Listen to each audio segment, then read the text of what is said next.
As my brother said, this is the Lord's Sabbath day, when we come out and have another chance of saving our souls. It's a commandment that we meet on the seventh day of the week, not the first day of the week, which is Sunday. So I want to get straight to the lesson because we got a lot to cover. Let me give you the title, the last three major wars. The last three major wars. And the reason why I titled this message this is because there's a lot that's going on in the world today. There's a lot that's going on in the world today, and people today are, for a better word, they antsy in the pants. They don't know what to expect. This man upon this earth is mustering up an army, and they don't really understand that they're carrying out the plans of the Lord. I know y'all see a lot of stuff going on if you paying attention. If you ain't paying attention, this won't even mean nothing to you. You pay attention to the world, how these people are just evil upon the word. You can't find nobody that's trying to live by the word of God. And it's going to be a painful war. 3 painful wars. And that's what we're covering today, so you can understand how God's plan unfolds. You ain't got to wonder about this. It's an open book test. And this book and this test is the world. What's going to happen in the world.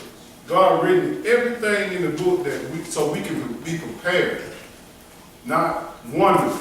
So this is why we are doing these 3 major wars, to understand what's going on and what's going to come down the pipeline in the future. So we're going to turn to Matthew chapter 24 and verse 3.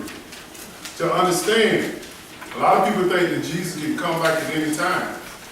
He can't come back at any time. He only comes back when everything's been fulfilled. And these 3 wars got to be fulfilled. They got to. And we're going to make sure you understand the players. Who's going to be involved? The lands. What land is involved? What land is involved? The people. So you'll know. And a lot of people don't understand who the major player. They think the United States. Man, the United States ain't got no power in this plan. None whatsoever. They're going to have to join up with Rome. They're going to join up with these other nations. The 2 major players, I'm going to tell you right now, is going to be Rome and Russia. That none of the world is talking about. None of them. Because they're accepting Rome, the leader, as being the holy man of God. And he's the most evil, so-called religious man in the world. And they accept him. He run around here, people kissing on the hand, asking to pray for him and everything. Just don't know. That's in his church, that's where the man of sin is going to come from. So we're going to look at this, Matthew chapter 24 and verse 3, because the disciples want to know what we all should want to know.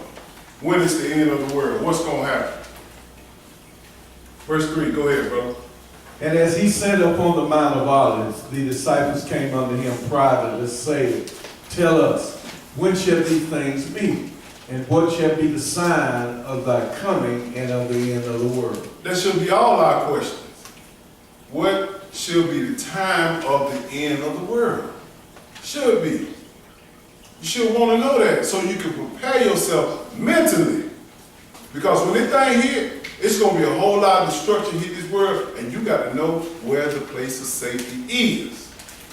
And it's going to be 2 places of safety. One going to have the mark of the beast. Another one going to have the place of safety of God, which is the wilderness. But if you don't understand who are these 2 major players, which is God, place of safety, and Satan, man of sin, you running out there in the middle of nowhere with no plan. So this is why God calls us here on the Sabbath day to learn. To learn. Go ahead, brother. And Jesus answered and said unto them, Take heed that no man deceive you. Take heed that no man deceive you. Even me. Read the book. Go ahead. For many shall come in my name, saying, I am Christ, and shall deceive many. He sure doing that. Go ahead. And ye shall hear wars and rumors of wars. See that ye be not troubled. For all these things must come to pass, but the end is not yet. He said, you shall see wars and rumors of war. Don't we see wars all day long? Rumors of war. The little short man over there in Korea, he flexing his power. He ain't got no power. You know, in God's book, he ain't got no power. He got to join up with Russia to have some power. And that's what we're going to make sure you understand the major players. He said going to be wars and rumors of war. But the time is not yet. All this have to be fulfilled first before Christ come back. But you know what these people in church are saying? Oh, Jesus going to raise us back and take us back from here. We don't have to go through the tribulation. That's a lie. You better be mentally prepared for this, because this is a time that we never seen before. Movies can't depict this. It's bad. Go ahead. Verse 7. For nation shall rise against nation, and kingdom against kingdom. Aren't we seeing that right now? The Ku Klux Klan, the white supremacy, nation, kingdom is kingdom, Korea, America, Russia, everybody rising up against each other. The Bible is true. But if you don't read this book, it will pass you by like a wind come across your face. And that's what it's doing now. God wrote this over 2,000 years ago. He said, but nation shall rise against nation. Kingdoms against kingdom. All these kingdoms in the world. Put some names to them: Korea, China, America, all these different types, Jerusalem. All these nations rising up against each other.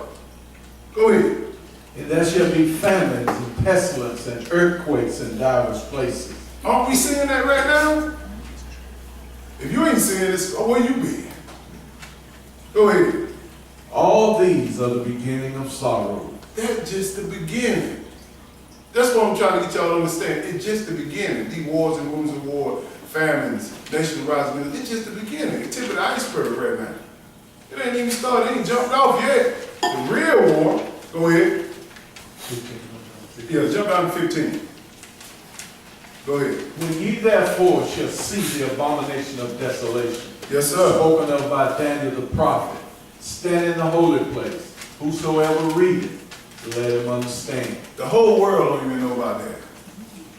Don't even know. That's the major clue. Once you see the abomination of desolation spoken by Daniel the prophet, you got to know what's going on. Because that's our clue to run to the wilderness. Go ahead. Then let them which be in Judea flee into the mountains. Yes, sir. Let him which is on the housetop not come down to take anything out of his house. That major, when he tell you, you got clothes, shoes, whatever it is inside the house, you see this abomination still in the whole place, you need to take off and find your flight, find your transportation. Major. But always remember this, everything is told from the headquarters of the world, which is Jerusalem. He's telling us from Jerusalem. Once you see the abomination sitting in the holy place, flee to the mountains. The mountain is talking about the wilderness, outside of Jerusalem. This is the place of safety. But go ahead. Neither let him which is in the field return back to take his clothes. Don't even take your clothes. These wars are so bad. God said, look, you better be hurrying up to get into the place you should be. You better be running fast, quickly, because nobody don't want to be a part of this. Jump down to verse 21. But then shall be great tribulation, such as was not since the beginning of the world Yes, to sir. this time, no, nor ever shall be. God said, you ain't seen nothing like this tribulation. Nothing. No word, no movie or anything to depict what's about to come on. It's serious. Jump down to verse 29. For these people who think that Jesus is coming back to save them from this pain, listen to what he said right here in verse 29. Go ahead. Immediately after the tribulation of those days, Tribulation means talk about immediately after the wars of those days. There's going to be some wars. Then he's going to come back. The first war. Go ahead. shall the sun be darkened, and the moon shall not give her light. And the stars shall fall from heaven, and the powers of the heavens shall be shaken. All this got to come to pass. Y'all got to be still with that paper like that. All this stuff got to come to pass. Sun ain't going to give it light. They talking about eclipse. Coming up Monday. you better be worried about this eclipse. Sun ain't gonna give a light, moon ain't gonna give a light, gonna be darkness upon the earth. You better be watching out this. The whole world worried about doing eclipse on Monday. They ain't even worried about this eclipse, if you want to call it that. That's what you're supposed to be looking out for. Just like they're looking out for that eclipse. Oh, it's gonna hurt your eye. This right here gonna hurt your whole body. Because when he comes, it's gonna be great tribulation upon this world. It's gonna be a war. Go ahead. Let's see when Jesus gonna come back. Since these people tell us all day long, talking about he gonna resurrect us, he gonna resurrect us up and take us back before the tribulation comes. Let's see when. Go ahead. Verse 30. And then shall appear the sign of the Son of Man in heaven. Yes, sir. You know the Son of Man? That's Jesus. Go ahead. And then shall all the tribes of the earth mourn, and they shall see the Son of Man coming in the clouds of heaven with power and great glory. These three wars got to be fulfilled before Jesus come back. Got to. Period. So for anybody that thinking that, oh, I hope I can be escape the tribulation. The only way you're going to escape the tribulation, you got to be in the best of safety. And you ain't going to escape it then. It's going to be all around. You're going to be able to see it. Go ahead. And he shall send his angels with the great sound of a trumpet, and they shall gather together his elect from the four winds, from one end of heaven to the other. He's going to start, that's the resurrection. He's going to gather his elect. But let's look at something here. He said in verse 15, he said, "We therefore you shall see the abomination of desolation spoke about Daniel the prophet, whosoever read, let him understand." We need to understand about this major plague, which is the head man of Rome, which is the man of sin. Let's go to 2 Thessalonians chapter 2 and verse 1. Yeah, y'all thought I was going to Daniel first, Yeah. 2 Thessalonians chapter 2 and verse 1. We got to understand what's going on. Let's see the first major battle and what's about to take place. You don't want us to be surprised at this at all. You want us to be stable-minded. So when this stuff comes, when I see these wars popping up, I was expecting that. I know this about to happen. I know that about to happen. All this. Verse 1, go ahead, brother. Now we beseech you, brethren, by the coming of our Lord Jesus Christ, Yes, and sir. by our gathering together unto him, He talking about the coming of our Lord Jesus Christ. Go ahead.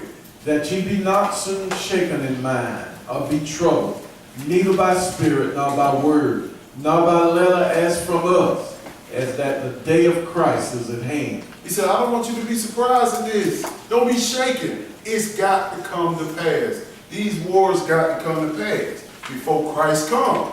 He gonna come during this first war because he gonna want a piece of it. Go ahead. Let no man deceive you by any means, for that day shall not come except there come a falling away first, Yes, sir. and that man of sin be revealed, the son of perdition. This day is coming closely because no one in this world is believing in God. You can tell it. Look at all this evil going on in the world. He said, he's not going to come. He said, there come the falling away first, and the man of sin shall be revealed, which is the son of perdition. He's going to be revealed. But people that don't understand the scripture, they won't see him. They accept him like he's holy. Let's find out something about him. Keep going. Who opposes and exalted himself above all that is called God, or that is worshipped, so that he as God sitteth in the temple of God, showing himself that he is God. This is what he's going to do. When the man of sin is revealed, which going to come from this Roman Catholic Church. I'm not saying it's this Pope today. He's going to be revealed. They're going to build that third temple in Jerusalem, and he's going to sit over there and say, God is here. Right now, they are training Levitical white priests to accept animal sacrifices. Because Jewish people over there today, they don't believe that Jesus came. They still waiting on him. So the man of sin going to come over and say, y'all stop those sacrifices. I'm here now. Doing the same thing Christ already did. He ended animal sacrifice. When the veil of the temple was real, he going to do the same. He's a copycat. But if you're not paying attention, you won't see it. Jump down to verse 8. Go ahead. And then shall that wicked be revealed, whom the Lord shall consume with the spirit of his mouth, and shall destroy with the brightness of his coming. So you know what that lets us know? He's going to be in power till Jesus Christ comes. He's going to be right here until Christ comes. Christ going to take him down. Nobody else that man has seen. Let's go to Daniel chapter 7 and verse 1. Let's identify some more of the major players of these wars. We got to understand the past before we can understand the future. Amen. You can't start in the middle of the book to understand. You got to start in the beginning to understand. And this is what he gave Daniel, the beginning of all the Gentile dynasty, or the so-called European or the white folk dynasty. He told them who was going to rule and when were they going to rule. It is documented in history, and I'm going to show you that. Daniel chapter 7 and verse 1. Go ahead. In the first year of Belshazzar, king of Babylon, Yes, sir. Daniel had a dream and vision of his head upon his bed. Then he wrote the dream and told the song of the matters. Daniel spoke and said, I saw in my vision by night, and behold, the four winds of heaven strode upon the great sea. Now, somebody tell you he see four winds. You like, what are you talking about? How can you see wind? He's talking about something else that's in Bible prophecy. So we must understand. Go ahead. Let me tell you something. 4 and read verse 3. Go ahead. And four great beasts came up from the sea, diverse one from another. I want to give you the interpretation of that before we read right into that again. Let's go down to verse 17. So you'll know that he's not talking about wind. He's not talking about animals. He's talking about kingdoms. Verse 17. Let's get the interpretation of that, of these four kings. Go ahead. These great beasts, which are four kings, which shall rise out of the earth. These great beasts are four kings that are going to rise upon the earth. And most people don't know who these great kings are. Four already have came to pass. They're not here no more. Jump down to verse 18, verse 23. Go ahead. Thus he said, the four beasts shall be the four kingdoms upon earth, which shall be diverse from all kingdoms, and shall divide the whole earth, and shall tread it down, and break it in pieces. He said, these are the four kingdoms. They're going to tread it down and break it into pieces. He said, thus the fourth beast shall be the fourth kingdom upon the earth. So we're talking about a kingdom, not animals. Talking about a kingdom so we understand where this kingdom is going to come. Because this fourth beast is going to be terrible. He's going to wreak havoc upon this earth. Let's go back up in verse 4 again. Verse 4. So we can break these four kingdoms down. Go ahead. The first was like a lion that had eagle's wings. I beheld till the wings thereof were plucked, and it was lifted up from the earth and made stand upon the feet as a man, and a man's heart was given to it. So the first, right here, you look at the screen, that was Nebuchadnezzar, which is Babylon. He was the first king to rule the whole world. In this documented history, God called history from the book before it even came to pass. Come on. They wrote about this stuff. God already told them what's going to come to pass through Daniel. It's history. A lot of people think this is a religious book. This is a history book to show you what past and what's going to come in the future. Go ahead. And behold, another beast, the second like a bear. Yes, sir. And it raised up itself on one side, and it had 3 ribs in the mouth of it, between the teeth of it. Yes, sir. And they said thus unto it, Arise, divide much flesh. This is the Medo-Persian Empire, which was ran by King Darius and Cyrus. Understand this. God is talking about kingdoms, history. Keep going. After this I beheld, and another like a leopard, which had upon the back of it 4 wings of a fire. Yes, sir. The beast had also 4 heads, and dominion was given to it. This is talking about Alexander the Great. If you read history in school, Alexander the Great had 4 generals. And those 4 generals took over for him. That is the four heads. When Alexander the Great, he didn't have no successor to his kingdom. He had his four generals who took over his kingdom. And they they divided between the four. Keep going. After this I saw the night vision, and behold, a fourth beast, Yes, sir. dreadful and terrible and strong exceedingly. And it had great iron teeth. It divided and brake in pieces and stamped the residue with the feet of it. Yes, sir. And it was diverse from all the beasts that were before it, and it had 10 horns. This is the Roman Empire. We right here, right now. Roman Empire. They're going to come. This fourth beast is Rome. They're coming up in the power right now. Look at how the Pope parading himself around the world.